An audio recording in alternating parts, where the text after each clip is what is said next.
ഒരു കവിയെ രണ്ട് തരത്തിൽ ഒരാൾക്ക് അടുത്തറിയാൻ സാധിക്കും. ഒന്ന്, അയാളുടെ കവിതകൾ വായിച്ചിട്ട് ആ കവിതകളുടെ വരികളിലൂടെ അല്ലെങ്കിൽ വരികൾക്കിടയിലൂടെ മനസ്സിലാക്കാൻ കഴിയും. മറ്റൊന്ന്, അയാളോട് ചോദ്യങ്ങൾ ചോദിച്ച് അയാൾ പറയുന്ന ഉത്തരത്തിൻ്റെ അടിസ്ഥാനത്തിലും മനസ്സിലാക്കാൻ സാധിക്കും.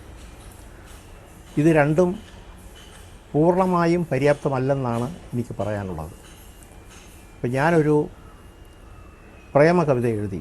അപ്പോൾ ഒരാൾ ചോദിക്കുന്നു, നിങ്ങൾ ആരെങ്കിലും പ്രേമിച്ചിട്ടുണ്ടോ എന്ന് ചോദിച്ചാൽ ഇല്ല എന്നായിരിക്കും എൻ്റെ ഉത്തരം. പക്ഷേ അത് സത്യമായി കൊള്ളണമെന്നില്ല.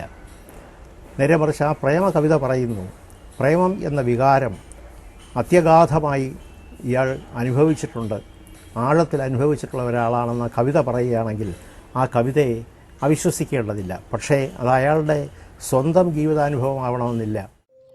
എൻ്റെ കടിഞ്ഞുൽ പ്രണയകഥയിലെ പെൺകിടാവേ, നിന്നെ വീണ്ടും തിരഞ്ഞു ഞാൻ വന്നു വർഷങ്ങൾക്കു ശേഷമിവിടെ.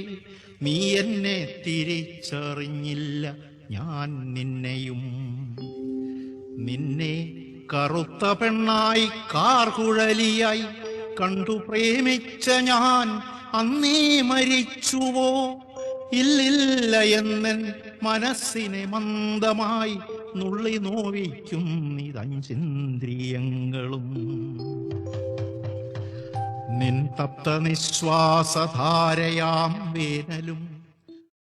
അയാൾക്ക് മറ്റൊരാളിൻ്റെ ജീവിതാനുഭവത്തിലേക്ക് പ്രവേശിക്കുവാൻ സാധിക്കുന്നവരാണെങ്കിൽ, അങ്ങനെ ഈ ചോദ്യം ചോദിച്ചു കിട്ടുന്ന ഉത്തരം കൊണ്ട് മാത്രം ഒരു കവിയെ അല്ലെങ്കിൽ എഴുത്തുകാരനെ അടുത്തറിയാൻ തീർത്തും സാധിച്ചു എന്ന് പറയുക ശരിയല്ല.